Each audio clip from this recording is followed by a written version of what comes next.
It started with a visit to Anzac Cove, Gallipoli, by director Peter Weir in 1976, and became a 5-year journey to bring the Australian experience in World War I to the big screen. Using first-hand accounts chronicled by Bill Gammage in his book The Broken Years and the journals of war correspondent Charles Bean, celebrated playwright David Williamson wrote a screenplay which gave birth to an Australian film classic. Winner of 8 AFI awards and consistently voted as the greatest Australian movie ever made, Peter Weir's Gallipoli is as important today as when first released 33 years ago. At the core of the movie is a simple story of Aussie mateship thrust onto the front line of war. Gallipoli tells the tale of Archie Hamilton, played by Mark Lee, and Frank Dunn, played by Mel Gibson, two sprint runners who in 1915 enlist in the Australian Armed Forces and quickly find themselves in Turkey for the horrific Gallipoli campaign of World War I. And we have one of those mates here tonight, Mark Lee. Thanks for joining us, Mark. Thank you. Now, the movie has become synonymous with Australia's involvement in World War I. The great historian, Bill Gammage, said that Gallipoli holds a myth that is so strong and yet so fragile, a myth about mateship, courage and bravery, the bravery of those who fell and those who felt pain by their fall. Now, how important do you think the movie has been in furthering this myth? It's played an important role. I think one of the things about the film is that it came at a point when we began to perceive the participants in the conflict as separate from the politics and the war, which is the horrific machine that eats people up. And because we'd had Vietnam, we'd had all the protests, the younger generation really despised the RSL at that point. There was a real us and them mentality. And somewhere about 1980, about the time that they were putting in pre-production the film, the younger generation began to realise that the participants were human beings, and Bill Gammage's book had a lot to do with this. These wonderful letters that he edited and spoke about, and his great affection for the men who served. And a younger generation then began to look at that, and feelings changed. We saw them as human beings. And it was the first time we'd done that. And we were to do that with Vietnam veterans a little later who were incredibly shortchanged in the way they were treated when they returned. Did you know much yourself about World War I before you started shooting? No, I loved history. My big thing in history was actually American history in the 19th century. Other than what I'd done at school, which was a fairly, a little bit of Patsy Adams Smith, a little bit of Bean. Hadn't thought about it too much until the film started. We did have the opportunity to meet a lot of the veterans who were still alive then, which was very moving. And very funny too. A lot of them couldn't work out why we would possibly want to make a film about something that they spent most of their lives trying to forget. Yeah. But they were very helpful. Reticent to talk about what they'd done, because they weren't soldiers. I mean, they were carpenters, they were farm labourers, stockmen, and to them, they went to this conflict and came back and then tried to sort of piece their lives back together. So did the movie change your attitude, say, to Anzac Day and Remembrance Day? Yes, it did. It did. I again began to think of it on more of a human level than a sort of a global or a political level, which I think was important because, quite often we're thrust into conflicts for whatever reason. I think also the big problem is, and the thing that always worries me about this, is that if the circle turns further, it becomes nationalism and jingoism, which is something you have to avoid, which is not what the film was. It was a study of men who'd gone through this experience together and survived and come back to this new nation. So I think there's always a problem with these sorts of films that it will affect. I mean, I met a young guy once who said he joined the army because of it. And I sort of went, oh, that's not quite what we wanted, Was there ever a point, given that in the making of the film, that you and the rest of the cast and the crew felt that you were making something that was more than just, say, a piece of entertainment, just a movie? Initially, no. Initially, it was like a pretty slightly jaded group of wonderful technicians who were doing another Outback film. They're on location, we're having a ball. Two things that happened, which was very odd. One, it was shot in sequence, almost entirely in sequence, which almost never happens on a film. So we started at the beginning, By the time we finished the final battle sequences, it was pretty close to the end of the filming. During that time, we had a lot of extras from Port Lincoln who played soldiers, and they were tuna fishermen, they were country boys, they were pretty much the guys that would have gone originally. Ah, yes, of course. And they began to lock into it. They would turn up to watch the dailies or the rushes, which were then shown on a 35mm projector. And they would scream for them to be shown 2 and 3 times. And then it was packed. The production office, you couldn't move. There were people bringing in 6-packs. And then suddenly you'd look down, a couple of these guys would get really teary watching friends of theirs, and it was acting, it was special effects being sort of shot to pieces. Yeah. And that's when we realised. And then the crew played a lot of cameos all the way through it. They suddenly wanted to be in one shot. Well, David Williamson turns up himself, doesn't he? He plays a football a ruckman doing a big tap over the head. Yeah. But we had several of the crew in the last sequences where they had single shots in the trenches. Quite often they were gaffers, cook's assistants, just wanting to be a little part of it. So, yeah, as it progressed, people sort of felt it was something that was important to them. Now, Weir and his production crew took, great pains to make the film as authentic as possible, but there's been, following the film, there was a fair amount of criticism, wasn't there, about certain aspects of it?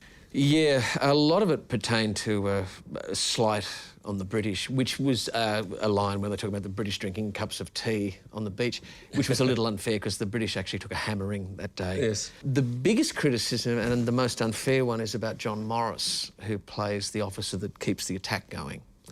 And they said he was British, and actually it was an educated Australian accent of the time. He had researched it and done this wonderful accent that was absolutely right for an Australian officer, and they thought it was British. So there was a misunderstanding. Now, it's been said that your character was inspired by a description that Charles Bean himself made of Private Wilfred Harper of the 10th Light Horse during the attack on the Neck. Wilfred was last seen running forward like a schoolboy in a foot race with all the speed he could compass. Did that description affect the way that you played your character? I would say no, because it was given to us as part of the research to start with. As the film developed and the research grew, suddenly you're developing another character. What did start to affect us was Lambert's painting of the Neck. If you look carefully, and it's not often seen in there, the painting is quite often cropped. But in one corner, there is a young man with no helmet, facing the wrong way, on his knees, blonde hair, looking back. And I mean, Peter on set had the painting, and quite often characters moving were taken from characters in the painting that Lambert constructed. Extraordinary. Yeah, so I mean, Wilfred was part of the original research, but then you sort of get into a role and it takes on a life of its own. So. Well, it does indeed, yeah. But did any of Wilfred's descendants ever make contact with you? No, they didn't. In fact, it was hard. The Neck was a problem because it was buried. Even Bean sort of brushes over it slightly because it was such an embarrassment. Yeah. And there was a lot of tragedies. I mean, there's a Victoria Cross in the War Memorial belonging to someone who committed suicide in the 20s who was in that attack and survived. My brother-in-law was a vet in Western Australia and met a veteran who he thought was an infantryman. He was served in France. Yeah. As he got to know him, he found out he was not just an infantryman. He'd been with the 3rd Light Horse Brigade. He was at the Neck. He survived because he stood on a bowling ball bomb. You know those strange little... And it blew him up in the air. And when he landed in a crater. God.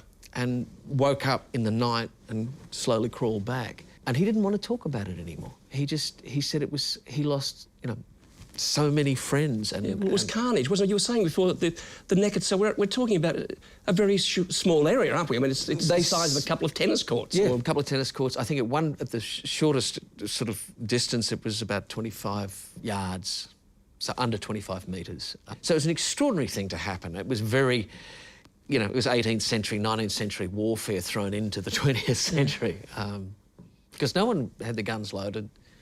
Wilfred ran because he didn't have a rifle, and he wasn't the only one. Several of them did.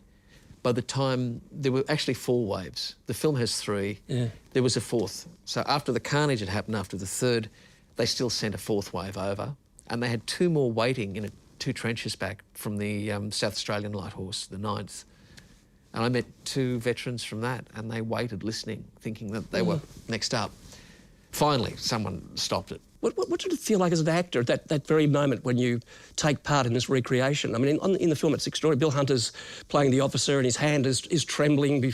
You know, there's an extraordinary sense of foreboding about that moment. As a performer, how did you feel kind of internally just then? By this stage, we'd been filming for over 2 months and we'd become very close.